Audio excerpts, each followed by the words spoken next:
महागठबंधन की बैठक पर केंद्रीय राज्य मंत्री BL वर्मा ने कहा कि इंडी गठबंधन चाहे जितनी बैठक कर ले, मोदी के नेतृत्व में बिहार में एनडीए का परचम लहराएगा और जिस तरह से पूरे देश में आदरणीय प्रधानमंत्री मोदी के नेतृत्व में देश विकास की रफ्तार पर आगे बढ़ रहा है, बिहार भी उसी रफ्तार पर आगे बढ़ेगा।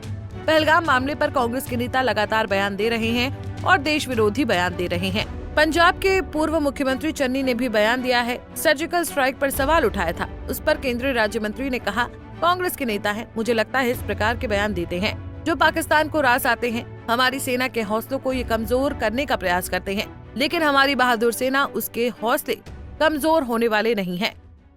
बैठक बिहार में हो रही है, क्या लगता है कि कुछ करामात दिखा पाएंगे, कुछ नतीजे सामने आएंगे? देखिए, इंडी गठबंधन चाहे जितनी बैठक कर ले, लेकिन आदरणीय प्रधानमंत्री मोदी के नेतृत्व में बिहार में एनडीए का परचम फहराएगा और जिस तरह से पूरे देश में आदरणीय प्रधानमंत्री मोदी के नेतृत्व में देश विकास की रफ्तार पर आगे बढ़ रहा है, बिहार भी उसी रफ्तार पर आगे बढ़ रहा है। पर जिस तरीके से कांग्रेस के नेता जो है वो पहलगाम को लेकर के बयान दे रहे हैं कि सरकार कोई फैसला नहीं ले रही है। चरणजीत सिंह चन्नी है, उन्होंने पुलवामा के इस पे भी सर्जिकल स्ट्राइक पे भी सवाल उठाया कि हुआ था कि नहीं हुआ था। सर, कांग्रेस के नेता मुझे लगता है कि इस प्रकार के बयान देते हैं जो शायद पाकिस्तान को रास आते हैं, और मैं कहूँगा कि हमारी सेना के हौसलों को ये कमजोर करने का प्रयास करते हैं, लेकिन हमारे बहादुर सेना के जवान, उनके हौसले कमजोर होने वाले नहीं हैं। आदरणीय प्रधानमंत्री मोदी के नेतृत्व में सेना सही समय पर सही जवाब देगी। लेकिन केंद्र के चुनाव सर, एनडीए के लोग लगातार साथी दल है, वो भी अलग अलग डिमांड कर रहे हैं। मांझी जी कह रहे हैं कि हमको 30-35 सीट दिया जाए, चिराग पासवान के भी चुनाव लड़ने की बातें हो रही हैं। कैसे देखते हैं?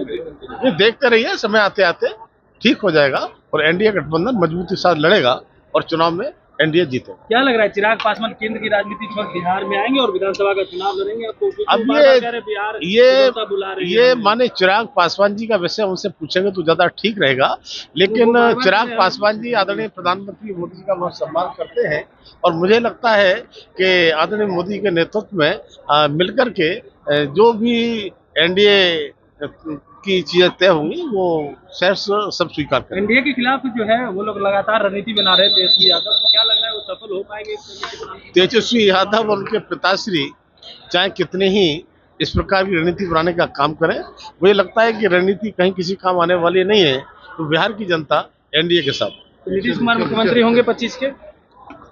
अब ये शीर्ष नेतृत्व तय करेगा। मुझे लगता है कि माननीय प्रधानमंत्री ने कहा है तो हम सबको मानना चाहिए। चलिए। वहीं एनडीए में सीटों के डिमांड पर केंद्रीय राज्य मंत्री ने कहा कि समय पर सब ठीक हो जाएगा। एनडीए गठबंधन मजबूती के साथ चुनाव में जीतेगा। चिराग पासवान केंद्र की राजनीति छोड़ बिहार की राजनीति में आ रहे हैं। इस पर BL वर्मा ने कहा कि चिराग पासवान आदरणीय प्रधानमंत्री नरेंद्र मोदी का बहुत सम्मान करते हैं। मुझे लगता है कि आदरणीय मोदी के नेतृत्व में मिलकर जो भी एनडीए चीज होगी वो स्वीकार करेंगे। नीतीश कुमार मुख्यमंत्री होंगे 2025 के, इस पर केंद्रीय राज्य मंत्री ने कहा, प्रधानमंत्री ने जो कहा सबको मानना चाहिए। पंजाब केसरी टीवी के लिए पटना से संजीव कुमार की रिपोर्ट।